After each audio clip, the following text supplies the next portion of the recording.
Good afternoon, and I'm excited to be here with Heidi Mesmer. She is an author. She has written a couple of different books that I want to, she's written more than just two, but the two we're going to focus on today are the letter lessons, first words, and alphabetics. And my copy hasn't come yet. It's not due till tomorrow, but this is fresh off the press, folks. These are both hot topic books, and there'll be links to them in the written part of the blog. So be sure to have, I have my copies, and I sure hope you get yours. Okay, Heidi is going to be doing a ILA webinar, and I get to be the host. That's a first for me. I'm so excited about that. So this was going to be on October 13th, 5 to 6 Eastern Standard Time. And again, there'll be a link to the blog. So I've done all the talking. It's time to turn things over to Heidi. Heidi, can you tell us a little bit about yourself? Sure. So I am a literacy professor at Virginia Tech, where I've been since 2007. And I study beginning reading, reader text matching, phonics, readability. And I work extensively in schools and with struggling readers, focusing really on kind of those 3 years to 8 years. I've written a number of different books and published in journals like Reading Research Quarterly and Educational Researcher.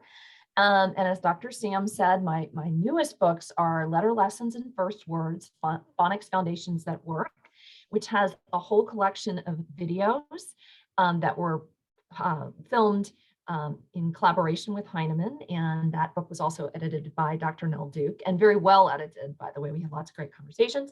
And I have another book that just came out with Routledge called Alphabetics for Emerging Learners, and it focuses on the Head Start guidelines for developing the prerequisites to literacy and reading. So I'm really excited to be here. I formerly worked at Virginia Commonwealth University and Oklahoma State University. And I really like to inform practice with strong translations of research. And so that's what this topic for the ILA webinar is going to be. It's entitled Accelerating Phonics and Letter Learning. And so has a very specific kind of research translation focus. Okay, well, just so impressive so far. Wow. And folks, we are hearing this research. Lots and lots of research to back up what she's saying. So can you tell us, why do you want to talk about accelerated decoding and letter instruction?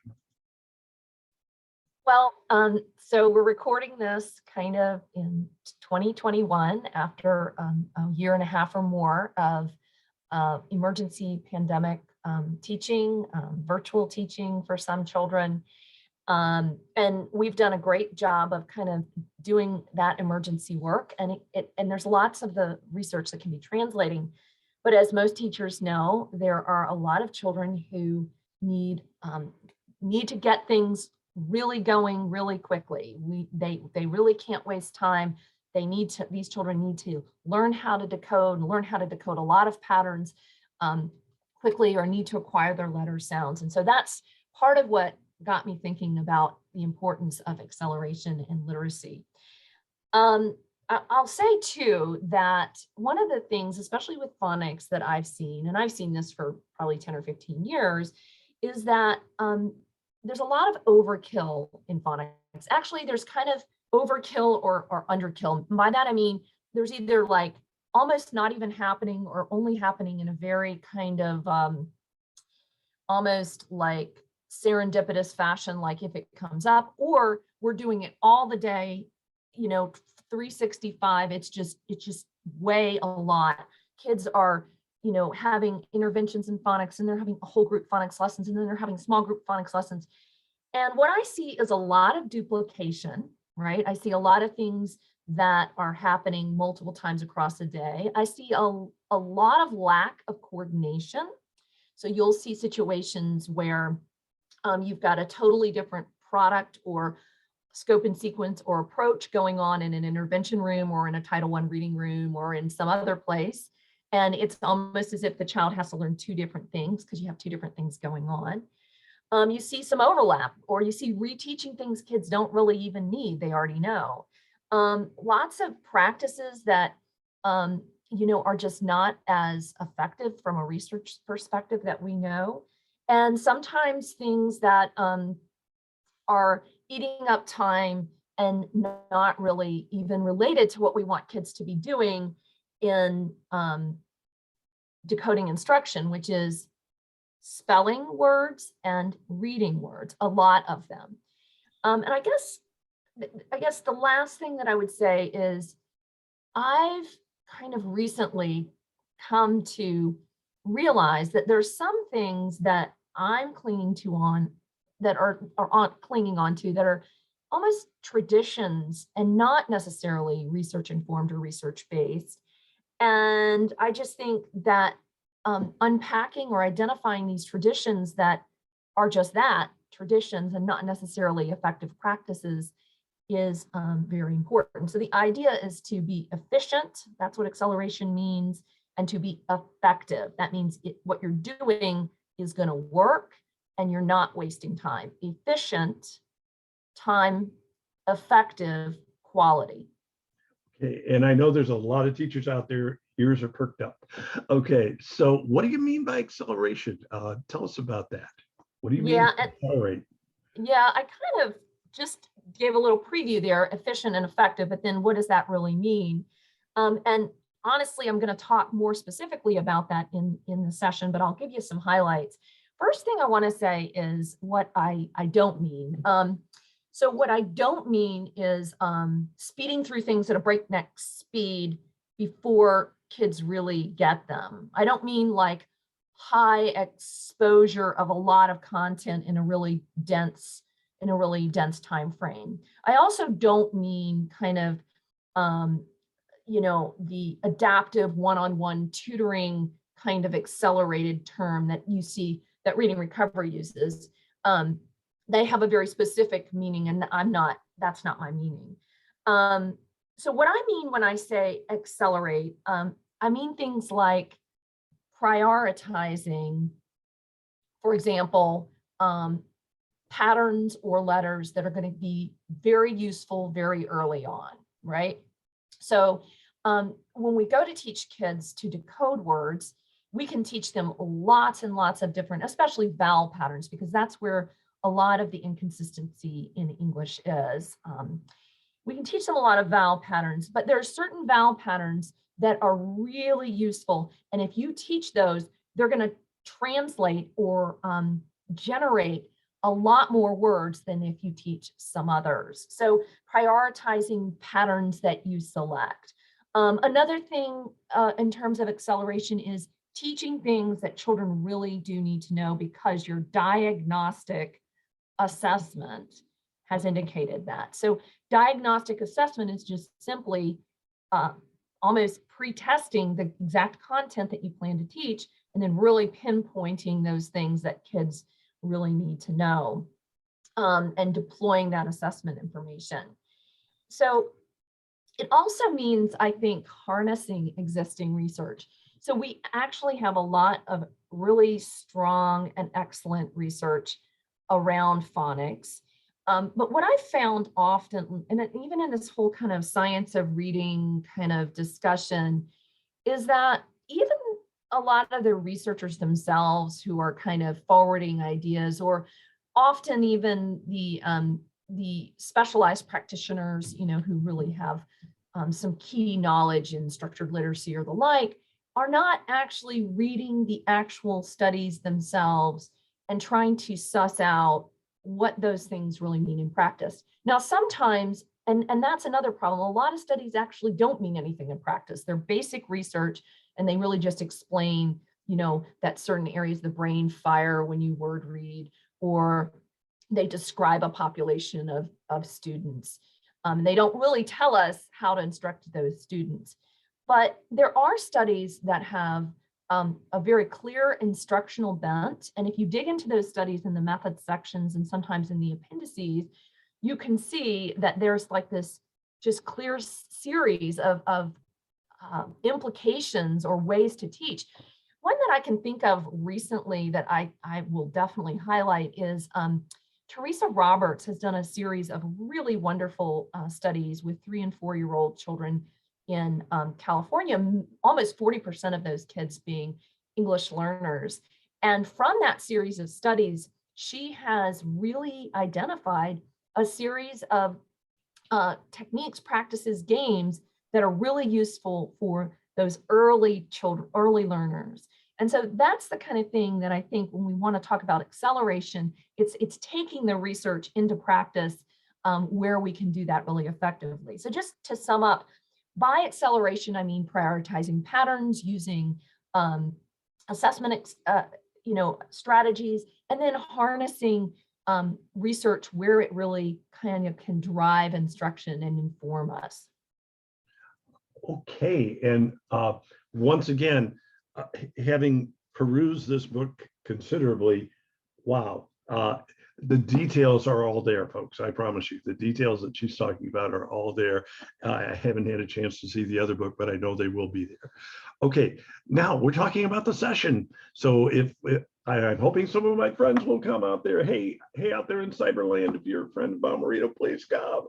Okay, but what can teachers expect to get from your session? Is this something that you, I used to call them take home and use on Monday sessions when we had it over, is this something we take home and use on Monday? Right, yeah. So in this style of presentation, which is like an hour to hour and a half, my idea is exactly that you go away with some real clear, and this will focus on 8 to 10 different specific ways with specific recommendations and sources for accelerating your decoding work. Now, again, this is not about doing it faster or jamming a lot of content in. Obviously, the whole session will be about research translation, and I do work really hard to read research. It takes me a while, but I work on that. And if you follow me on Twitter, that's usually what I tweet. I will tweet slides that interpret research. And then importantly, I put the research study citations into the slide. So if anybody asks you, you can say, no, here's this study, and you can even look it up or reach out to me and I can give you that. I have wonderful videos that illustrate certain principles. So like I'm going to talk about this concept called self-teaching, which is this notion that, well, I'm going to let you come to the session, but I'll tell you with self-teaching, I have a wonderful video of a little kindergarten group showing evidence of doing that. And it's really interesting. I'm going to do I'll show some videos and talk a little bit about whole group phonics.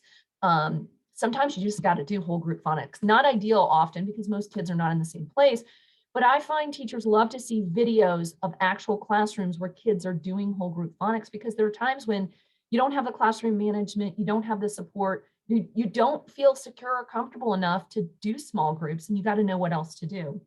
I'll share 5 things that you can do in a lesson. I think that's one of the very most basic things about accelerating instruction is if you have in your mind, these are the 5 things that when I do a phonics lesson, I'm going to have them going on, you will be successful. And to that end, I'll also talk about streamlining your lesson so that it's almost like most of the arrows of your lesson are all going in the same way. And it's a way of kind of amplifying the kind of learning outcome you're going to get from the children. I'll talk about specific patterns that I think are really highly useful in terms of the letter sounds. And then I'll tweet out a couple of, send out a couple of links to blogs that I've done or articles that I know that are free. And sometimes not even just my own articles, oftentimes other folks, because there are a lot of other folks out there. Okay, well, I can't wait. Last thing here, what do you think needs more focus in this area? Right. So, I mean, there are 2 things that I would mention. One is kind of an old thing that I think needs better interpretation and more emphasis, and that is phonemic awareness. Phonemic awareness is when kids can hear differences in speech sounds, words, syllables, or various word parts. And what I see going on out there a lot of times with phonemic awareness is I see a couple of things. I see phonemic awareness just kind of morphing into phonics and just not even really being phonemic awareness. And then I also see situations where kids are doing these lessons that have a lot of different phonemic skills in one lesson, and they're often not related to the specific kind of phonics work that they're going to do. Phonemic awareness front loads, I like to say it front loads phonics instruction. So it like builds capacity for kids to do things that they need to do in phonics. And there are a couple of areas that are really important to that front loading. And there are a couple of techniques that are really useful in helping kids to decode and spell. And so, I just think that there needs to be some refinement of what phonemic awareness looks like, what teachers should focus on, and then how should you, move your phonemic awareness into a phonics lesson. And then the second thing that I really do think we need to focus on at these early years is what we call morphology. And morphology is essentially the meaning bearing units in words. So like if a word is running, it has two morphemes. It has the root word, which is run, and then the ing, which makes it kind of a participle. Or like elephants, two morphemes. You have the word elephant, which is the root, and then you have an S, which tells us that there's more than one. We've kind of gone along with this notion that that kind of instruction doesn't really take place until children have totally mastered single syllable decoding. And I have to tell you, I've probably promoted that myself.